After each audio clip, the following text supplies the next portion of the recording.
నిన్నటి క్లాస్లో మనము తక్క తక్క తక్క ఏ విధంగా వాయించాలో నేర్చుకున్నాం కదా. ఇప్పుడు జామ్ ఏ విధంగా వాయించాలో నేర్చుకుందాము. జామ్ని 2 కర్రలతోని ఒకటేసారి వాయించాలి. ఈ చిటికెన పుల్లనేమో సేమ్ నిన్న చెప్పినట్టుగా మనకి చివరి భాగంలో ఇటే వాయించాలి. సిరెతో మాత్రం డప్పు మధ్యలో వాయించాలి, మధ్యలో. కాబట్టి ఇప్పుడు 2 కర్రలు ఒకటేసారి. ఒకసారి అబ్జర్వ్ చేయండి అందరూ. Jam jam jam jam jam. Okay, jam తక్క, ఒక తక్క, జామ్ తక్క. ఓకేనా? జామ్ తక్క, జామ్ తక్క, జామ్ తక్క, జామ్ తక్క,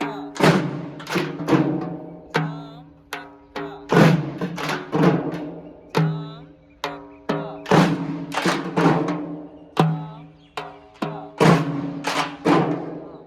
ఈ చిటికెన పుల్ల ఫస్ట్ తా తా, చిటికెన పుల్ల తా కా, ఇది. ఓకేనా? జామ్ తక్క, జామ్ తక్క, జామ్ తక్క. ఓకే, ఇప్పుడు జామ్ ఒకసారి, తక్క తక్క తక్క 3 సార్లు. మనం నిన్న చేసాం కదా, తక్క తక్క తక్క 3 సార్లు. ఆ గ్యాప్లో జామ్ వాయించాలి. అప్పుడు ఏమవుతుంది? జామ్ తక్క తక్క తక్క. ఒకసారి అనండి.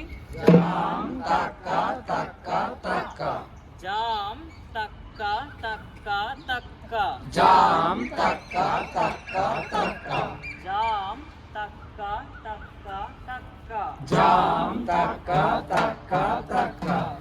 ఓకే, ఒకసారి నేను వాయిస్తాను, అందరూ నెమ్మదిగా వాయించండి. జామ్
సరేనా?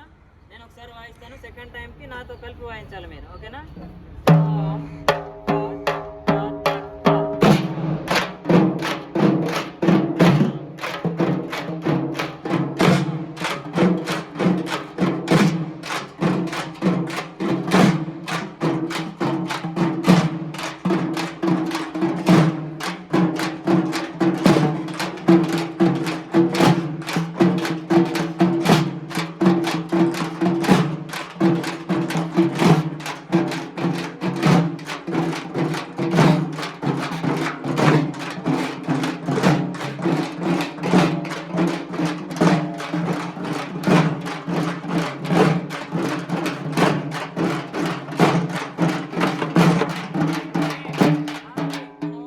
ఫాస్ట్గా ప్రాక్టీస్ చేయొద్దు, మనం స్లోగా ప్రాక్టీస్ చేయాలి. ఓకేనా? స్లోగా.